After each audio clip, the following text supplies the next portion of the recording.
Welcome back to Tracks. My name is KG, and we have something special going on right now. A special interview coming our way. We are talking about the Kuala Lumpur Forum on International Arbitration 2024 with our guest, Puan Irianie binti Abdul Wahab, Deputy Director of the Policy and Research Legal Affairs Division with the Prime Minister's Department. Welcome to the studio, Puan Irianie. How are you today? KG, I'm good.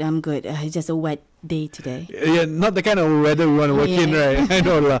Well, why it has to be a Tuesday and not a Friday? Well, anyways, we are talking about arbitration. This is something interesting. We actually had your director previously, and she was here to talk about arbitration, about the objectives of it. And she did mention this forum, and thankfully here you are today to talk more about this forum, which is the Kuala Lumpur Forum on International Arbitration 2024. Now, this event is happening tomorrow, and could you explain about this event that will be happening tomorrow? Will do. Okay, Assalamualaikum and good afternoon. Thank you so much, KG and TRAXXfm, for giving us the opportunity to Legal Affairs Division to share this exciting news here of the upcoming Kuala Lumpur International Arbitration Reforms and Innovation. This forum itself is a significant milestone in Malaysia's journey to become a leading international arbitration hub. In a way, this is in line with Malaysia's intention to spearhead reforms in international arbitration. We further makes Malaysia more attractive to become the arbitration hub of choice in the ASEAN region. Subsequently, it will also attract foreign investors and multinational companies. Okay, This conference is part of Malaysia ASEAN Chairmanship Initiative that is brought to you by my Minister YB Datuk Sri Azalina Othman Said. This event serves as a precursor to the ASEAN Law Forum, which is even a significant event next year that we will hold. Okay, for this event tomorrow, the organizer is Bahayu, Bahagian Hal Ehwal Undang-Undang Jabatan Perdana Menteri, as well as AIAC ASEAN International Arbitration Centre, with our supporting co-organizer of Bar Council, and then we have the Chartered Institute of Arbitrators, Malaysian branch, Insof Courts, and also ASEAN African Legal Consultative Organisation. This is some of the names that I've mentioned is a co-organizer as well for tomorrow's forum. It will happen in Kuala Lumpur Convention Centre, Grand Ballroom 1 and 2 tomorrow from 9 a.m. to about 6. And we will expecting about 500 individuals, including civil servant, legal representative from ASEAN and Japan, ASEAN Secretariat officials, international organization, lawyers, of course, arbitrators, academics, students, and also general public is welcome. As long as they're registered, they can come. Right. So, could you tell us again, where is it happening? Kuala Lumpur Convention Centre. Kuala Lumpur Convention Centre. Grand Ballroom 1 and 2. All right. So, this is KLCC, right? Yes, correct. Okay. Not a shopping centre. Not the shopping centre. Don't go there. Don't go cari makan and be like, where's the forum? No, yes. Okay, go to the yes. ballroom. Now, of course, this is a program that you have, your department has spent a lot of time on. What are the main objectives of this forum? Okay, you see, Malaysia, we have a vision. We believe that ASEAN region as itself have the potential to become a global leader in international commercial arbitration. So given ASEAN, the strategic location at the global trade routes, combined with its rising global influence, so it is like a regional concerted effort to bring significant benefit and bolstering ASEAN position in the global arbitration landscape. So when we talk about the objective, KG, okay, we want, first of all, of course, we wanted to unite all the stakeholders in support of international commercial arbitration reform. We aim to improve access to justice and stimulate regional growth together, that we make the Southeast Asian nation to become more attractive in terms of investment.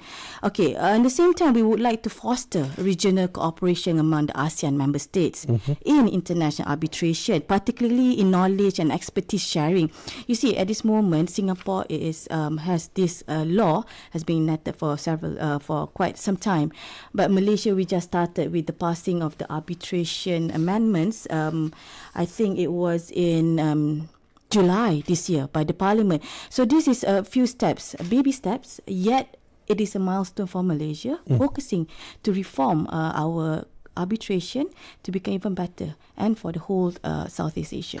And I see there's a lot of focus on ASEAN. Is this in line with the ASEAN chairmanship of next year? Yes, like I mentioned, we believe the ASEAN has a lot of potentials, and by tapping onto this potential, we definitely will able to move Malaysia as well as our neighbors around the Southeast Asia together.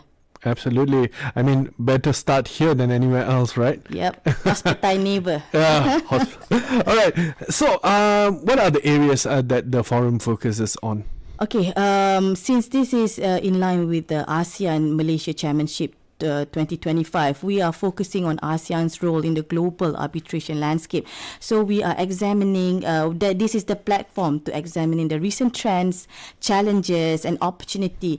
What can countries within Southeast Asia do in the developing of international commercial arbitration within ASEAN member states? Okay, we also would hope to be to do reforms of international arbitration system, whereby we addressing systematic challenges such as third-party funding, looking at the best practices abroad, and whereby we can align Malaysia and other Southeast Asia countries according to these international standards. We also noticed that, due to complexities of a globalized economy, so effective dispute resolution has never been more critical in this sense. True. So arbitration offers a more neutral and efficient platform to resolve cross-border dispute, fostering trust and confidence among businesses. So in this, in light of this, we are looking at the integration of the technologies such as AI, automation, digital platform to enhance efficiency, transparency, as well as accessibility in arbitration process. Right. So cross-border seems to be a very big focus at this for this forum as well. And Puan Irianie, what we're going to do right now is we're going to take a short break. Okay. And once we come back, we're going to be talking about interest from the public and if they want to attend, how they can do so. And once we come back, there is more to talk about right here on Trax. Thank you, KG. Not a problem. And in the studio today, we have Puan Irianie binti Abdul Wahab, Deputy Director, Policy and Research, Legal Affairs Division under the Prime Minister's Department. We are talking about the Kuala Lumpur Forum on International Arbitration 2024. Don't go anywhere.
Stop and Stare, One Republic, right here on TRAXXfm. Welcome back to TRAXXfm. And today we are talking about the Kuala Lumpur Forum on International Arbitration 2024, which will be happening tomorrow at KLCC, which is the Convention Centre in Ballroom 1 and 2. And with us today is Puan Irianie binti Abdul Wahab, the Deputy Director of the Legal Affairs Division at Prime Minister's Department. Now, Puan Irianie, you said that the public are more than welcome to come, and if they are interested to attend the forum, what session should they attend, and why would it be good for them? Okay, for this upcoming event, the platforms for the public as well as particularly the ASEAN member state to potentially identify specific areas to understand, to get more understanding on the areas in international arbitrations. Yeah, so Malaysia initiative focus on knowledge sharing, exchange. So we encourage open dialogue and exchange best practices in areas such as third-party funding, which it is significantly improved the region access to justice, but there are risks. So this is whereby we can create more awareness and more understanding for public, for everybody to understand what is international arbitration all about. So we have 3 sessions tomorrow. The first one would be arbitration in Asia, ASEAN emerging role in global landscape, and the second session will be exploring challenges in arbitration, arbitrators, third-party funding and beyond. And we also have to embrace the current trends of AI and all. So we also have session 3, AI, artificial intelligence and the future of arbitration, opportunities, challenges and implications. So all these are designed to assist more, to give us a comprehensive understanding so that how Malaysia can move forward in becoming a leader in international arbitration. So this forum itself will bring renowned expert policy makers and industry leaders, and we also showcasing my minister, Yang Berhormat Datuk Sri Azalina Othman Said, Minister in Prime Minister's Department for Law and Institutional Reforms, will be giving a speech, a welcoming speech. And then we also have His Excellency Colonel Tawi Sat Song, Ministry of Justice from Thailand, will be coming for this event. We also have Dato' Amalina Shamila Johan, the CEO for AIAC, and Dato' Mary Lim Tiam Suam. She is the Mantan Hakim, a judge, a previous judge from federal judge, and now currently the director of AIAC. So these are the people that we provide for the public to have an discussion, an open discussion, and further giving more understanding on the international arbitration. Understood. And of course, this is a very, very big endeavor, a lot of focus, a lot of cross-border initiatives, and of course, this is also being backed by the government. Yes. Why is the government motivated to organize this forum? You see, Malaysia acknowledged the rapid advancement and integration of technologies, and there is a need for us to collaborate and explore on this current trend, at the same time address the concern that arise, that comes. So for the government, it is to it reflects the commitment to justice, transparency, and also access to justice. By reforming the arbitration system in Malaysia, Malaysia aims to ensure a fair, transparent, and impartial dispute resolution process compared to a lengthy court procedure. We also align our commitment to justice and human rights, as well as improving justice, access to justice for all. We can also, by having this government, is motivated to enhance Malaysia's reputation as a leading arbitration hub. So by hosting this international forum, KG, Malaysia seeks to solidify its position as a preferred destination for international dispute resolution, particularly in arbitration. Understood. And you know what, Puan, this is such a big forum, and of course a lot of focus right now on arbitration, and of course the focus is also on the ASEAN chairmanship next year, and also the fact that we are pushing to become the leader in arbitration. So I would like to wish you all the best. Thank you. And I guess with that, before we end, is there anything else that you would like to add for our listeners? Okay, just that please do come. Please register at our website, bahayu.gov.my. We also have it at our Facebook, Instagram, the whole 9 yards. You have that? Okay. And I hope this the event at the end of the day, these findings and view achieved for the session would then provide a basis for an envisioned joint statement by all the law ministers of ASEAN law ministers, so that we can have to promote regional cooperation, knowledge sharing, capacity building as well in the sphere of international commercial arbitration, sir. All right. Thank you so much, Puan, and we wish you the best, and we hope you have a good day. Thank you. Thank you, KG. And with that, we come to the end of our special interview for today. The Kuala Lumpur Forum on International Arbitration 2024 happening tomorrow at KL Convention Centre. And that is from 9 a.m. to 6 p.m. on the 13th of November. The title will be The Future of International Arbitration, Reforms and Innovations. You can register on their website. Right now, more music coming away. I'll be back in a bit. Don't go anywhere.